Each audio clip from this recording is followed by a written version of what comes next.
afternoon and welcome to Capital Account. I'm Lauren Lister here in Washington, D.C. These are your headlines for March 29th, 2012.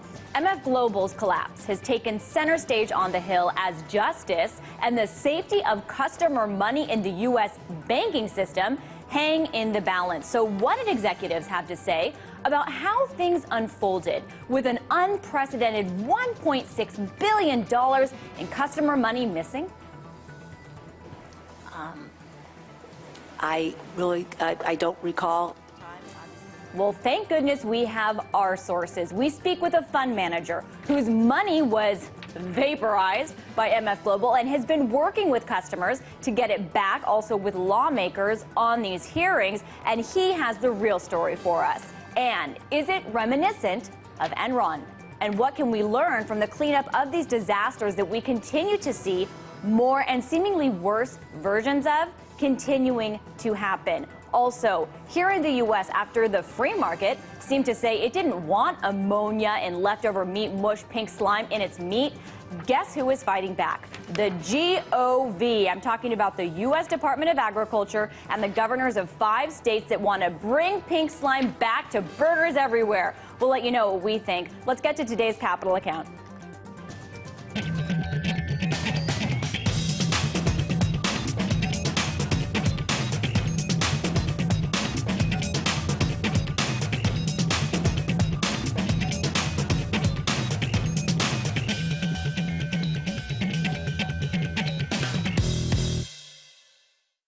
Yesterday, the MF Global collapse took center stage on Capitol Hill as the threat of crony capitalism and the sanctity of customer money in U.S. markets really remains in the balance, and as the unprecedented, okay, disappearance, loss, theft, whatever you choose to call it, of customer money, $1.6 billion of it, money kept in segregated accounts, supposed to be protected, remains unexplained, unaccounted for. And as MF Global executives yesterday, the legal counsel, CFOs, assistant treasurer came to answer eagerly anticipated questions, speak to eagerly anticipated issues, what did they reveal?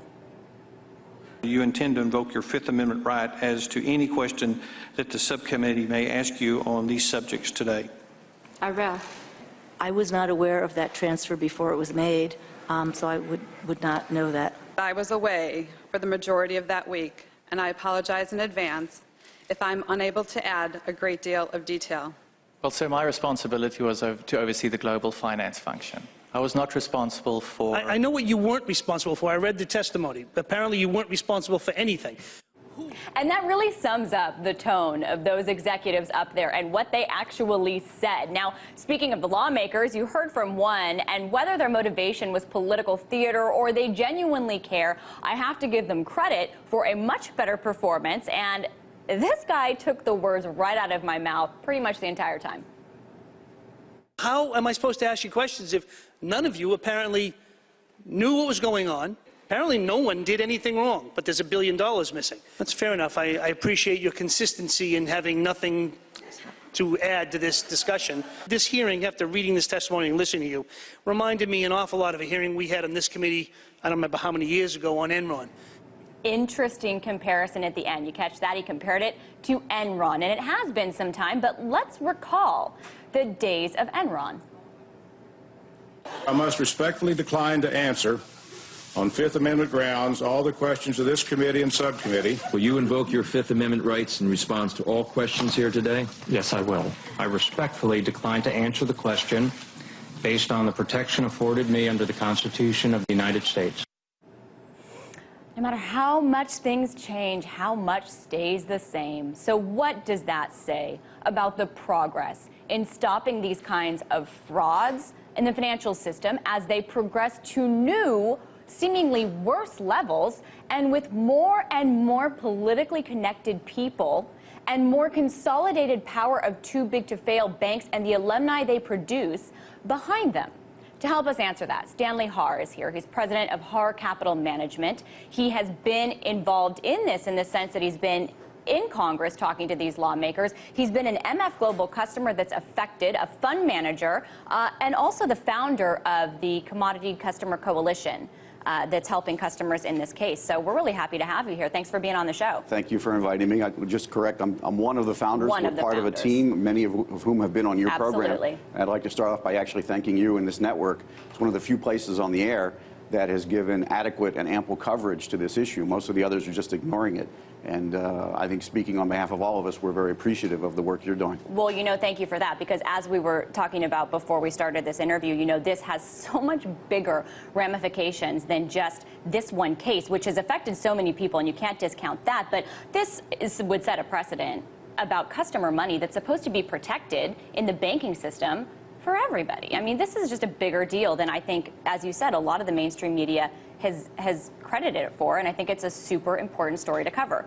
For that reason, let's get into it, because I know you have been talking to members of Congress on behalf of the customers that you are working to help, in sending questions to ask Gary Gensler, the head of the CFTC, that your wish list, that sort of thing. Right. My question to you, what is your sense of how much members of Congress and lawmakers get this, really understand what's going on, and care?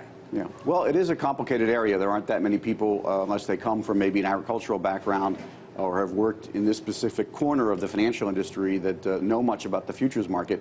And kind of the other side, so to speak, has done a pretty good job through their lawyers leaking information, et cetera, that this is all just a confusion, possibly an accident, no criminality.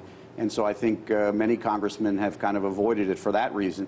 I do want to thank Chairman Nogebauer and the members of this specific committee. The House Financial Services Committee, the Oversight Subcommittee in particular, has been the only place in Congress, and I would say, in my opinion, the only place in the whole U.S. government that seems to care about this situation, about justice for customers and trying to get us restitution of our money. The other branches of government, including the judiciary, as well as the executive branch and the regulators like the CFTC, have really been largely missing in action.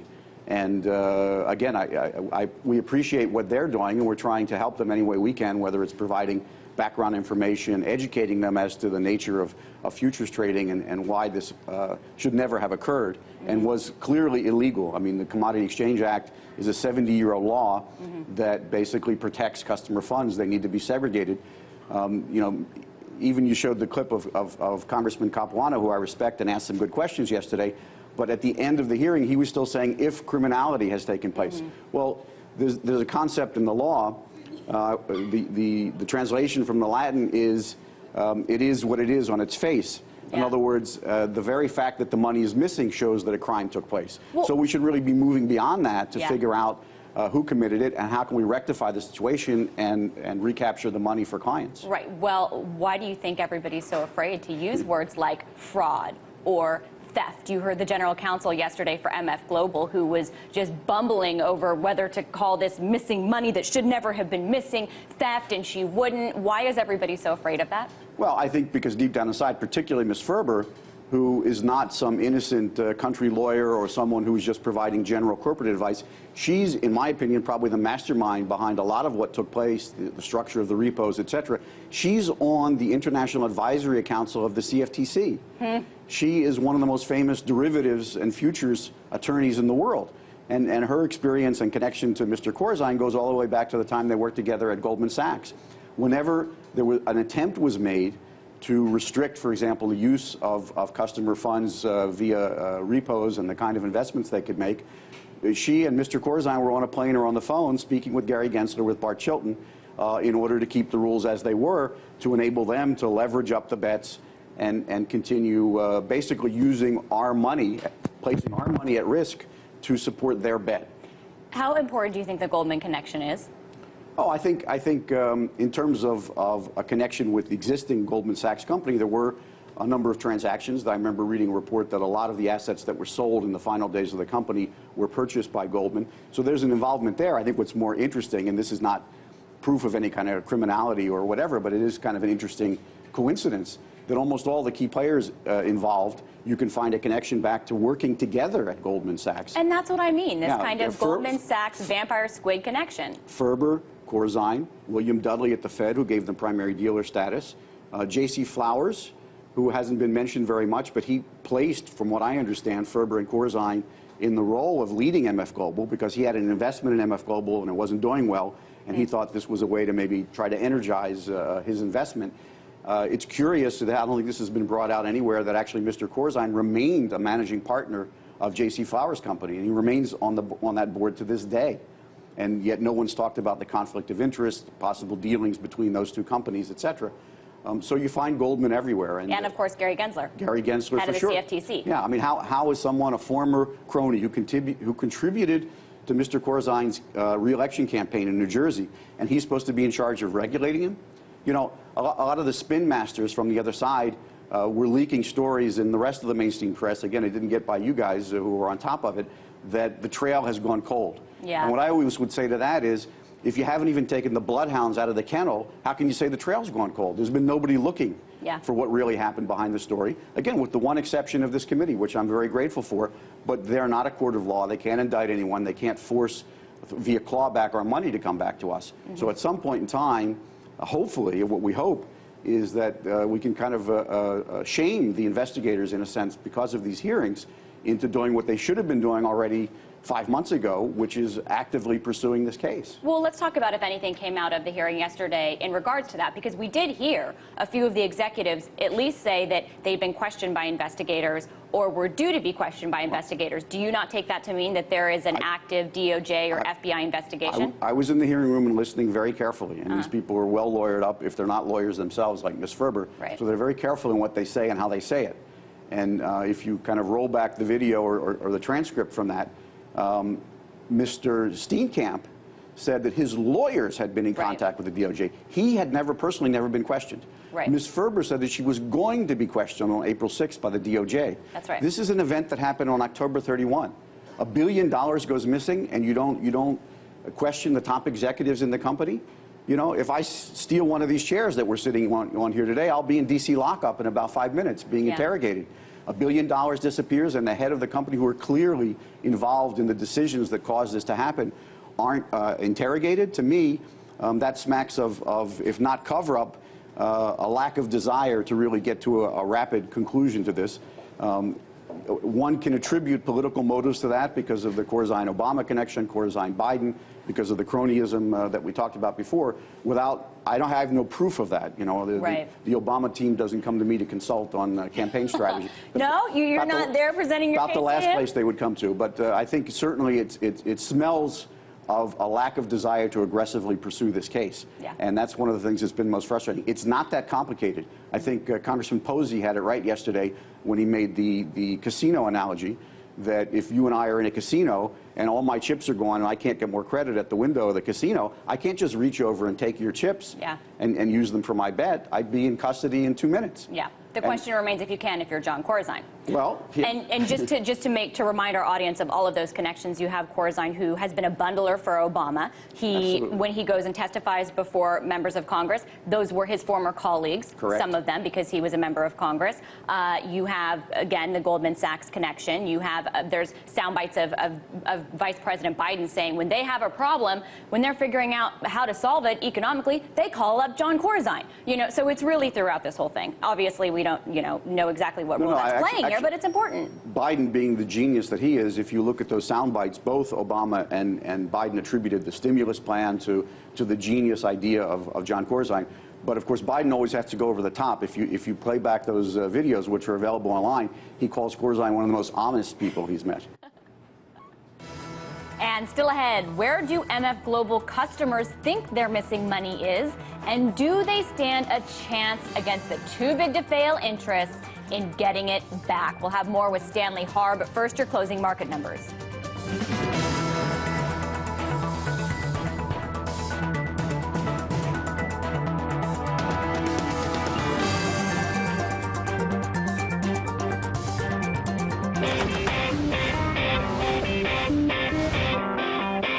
We just put a picture of me when I was like 9 years old on To Tell the Truth.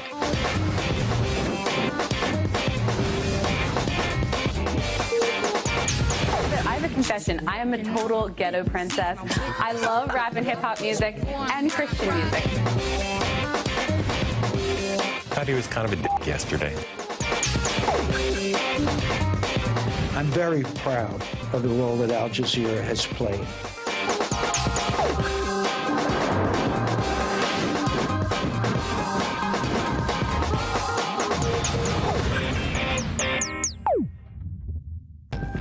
how sometimes you see a story and it seems so whole and complete, you think you understand it, and then you glimpse something else. You hear or see some other part of it and realize everything you thought you knew, you don't know?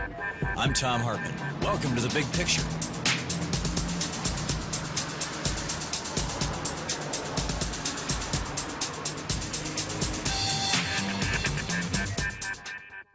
What drives the world? The fear-mongering used by politicians. Who makes decisions? Considerable breakthrough has already been made. Who can you trust? No one who is imbued with a global missionary zeal. Where are we heading? State-controlled capitalism is called fascism. When nobody dares to ask, we do. RT, question more.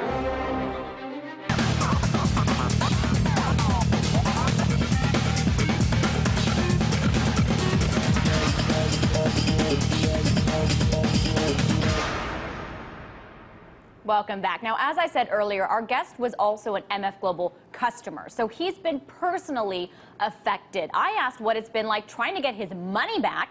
He explained how different it's been from past bankruptcies in this industry. The firm that preceded MF Global was Refco. They went bankrupt. I had an account there at the time, and basically the account and all the money was seamlessly moved to another broker within a matter of 24 hours, and that's the way the system is supposed to work. And so really our commodity coalition came together about a week after the bankruptcy when we were all kind of in shock and growing despair every day, because not only was nothing being done, no one was even saying anything. There were no pronouncements by the CFTC, the CME, nothing was being done. The money was gone. We were left with our risk positions wide open, by the way, so we were left with the worst of both worlds. We had 100% of our risk and 0% of our equity at that point. And the whole manner in which the bankruptcy was structured is, in my opinion, critical to our ability to get money returned to us, and hasn't really been explored a lot in these hearings, but hopefully it will be in the future. Hopefully it will be. We've explored it a lot on this show, so I don't want to spend too much time on that. I do want to talk about how Corzine got into this position of risk in the first place. And we have this rhetoric that comes out from executives that these were these chaotic final days. But were they really? I want to play what Janet Tavakoli, who was on this show earlier this week, said about her due diligence, what it tells her about this cataclysmic trade that Corzine was involved in. Given what he was long and given what he was short, as stated in the March report at least, when you looked at what was happening during 2011, I believe that there were several days in 2011 when MF Global was in a negative equity position, and that should be investigated. Now, you'll notice that. So if what she's saying is true, that would imply that they had been short many days or more than one day in 2011 and would have possibly needed to dip into customer money other occasions, and maybe did, and maybe just this time they were caught. Is there any merit to that in your view? No, I think that's exactly correct. And again, I've heard reports, I don't have a smoking gun, if not, I'd be happy to present it to you here, that they were really playing games for months in terms of intraday borrowings, intra-company between the broker-dealer and the commodity side, also different parts of the world. You know, when a company gets really short of cash, and if they're trying to hide what's going on, they'll play games like doing intra-company repos, taking advantage of different time zones. Between Japanese, UK affiliates, etc. So I believe there was probably some of that going on. But again, although I can't prove it, there's a pattern here going back to the fact that, and this came out at the February 2nd hearing, that they had already worked on a break-the-glass emergency plan. They knew they were really skating on very, very thin ice. And for Ms. Ferber yesterday to say that, oh, she didn't know there was a big problem, an existential threat to the company until that weekend, Saturday, Sunday, why did she hire bankruptcy attorneys on the day before, on Friday? Skadden Arps. The contract's out there. It's in the documents from the bankruptcy court. And obviously she must have spoken to them even a day or 2 days before that. They knew this was coming or potentially coming. And speaking of hiding risk, I want to talk a little bit about the repo to maturity trade that was what eventually caused the demise of MF Global. I don't want to get too technical, but our viewers aren't dumb. They're quite smart. And I want you to kind of speak to how this exactly works and in what way MF Global and other firms that have done this in the past have used an instrument like this to hide risk and therefore undertake more risk. Exactly. You know, I'm not an expert in this area because it's not my nature. Even though I've worked as a trader and an executive of some large companies in the agribusiness area, this is not something that I would have ever contemplated because of the risk involved, and because it really does involve kind of hiding what you're doing in terms of the accounting treatment of it. But because it's off balance sheet. It's off balance sheet, and that's a question that the congressmen have been asking FASB, or whether it should continue to be off balance sheet. But in essence, and this goes back, you can actually go back to the December 15th hearing and Congressman Posey's questions, some of which I helped him with. What you generally want to do in these situations is get the money to London via internal repos or some other mechanism. Why? Because the London financial markets are wide open. Rehypothecation, there's no limits on leverage. So once you get the money there, you can leverage it practically to infinity. And John Corzine being, again, I've never met the man, but from what I've read, Vanity Fair and elsewhere, having an extremely large ego and being almost addictive in terms of his trading style, wanted to get as big as he could get with almost really no trading capital. You know, MF Global was a small, stodgy brokerage firm. They did a very good job brokerage-wise, but they didn't have the capital to support those kind of trades. So he wound up taking a little bit of capital that they had, a lot of capital that was on their books that was ours, that was customer funds, moving it to London, leveraging up through the repos, keeping it off the balance sheet and hiding it from regulators and from their accountants until about August, until FINRA kind of caught them already in this very exposed position. You know, that's in essence what happened. Do you think that if it's found that JP Morgan does have this customer money, there's any way that you guys can legally get it back? And do you think JP Morgan, being in a position to do a lot of due diligence on MF Global, they would have had suspicions about their ability to meet this margin call? A lot of due diligence is really an understatement. One of the most interesting points that came out yesterday is they were already on a no debit. They were on a close watch because JP Morgan knew very well that they had run out of money. And they asked for that comfort level. Yesterday, JP Morgan said it's an extremely rare occurrence to ask for that letter.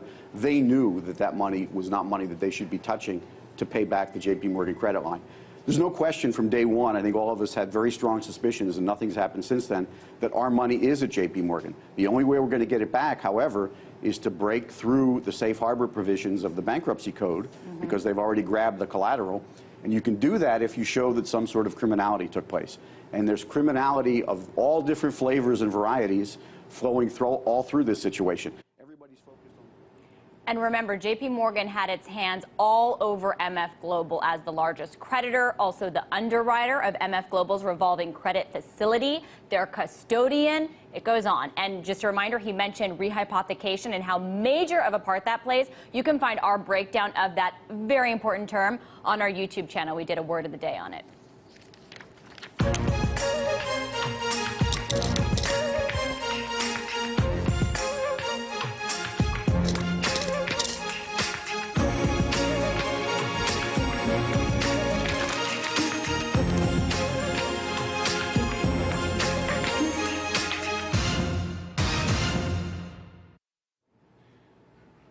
All right, before we go, let's wind down with some loose change. We've got Dimitri and Shannon to talk about this. First, McDonald's pulled away, and then petitions to end what's been dubbed pink slime, found in ground beef, in school lunches, and grocery stores, went viral on the internet, and then this. The maker of the meat additive known as pink slime is suspending production at all but one of its plants. The ammonia-treated filler came under fire in social media and online.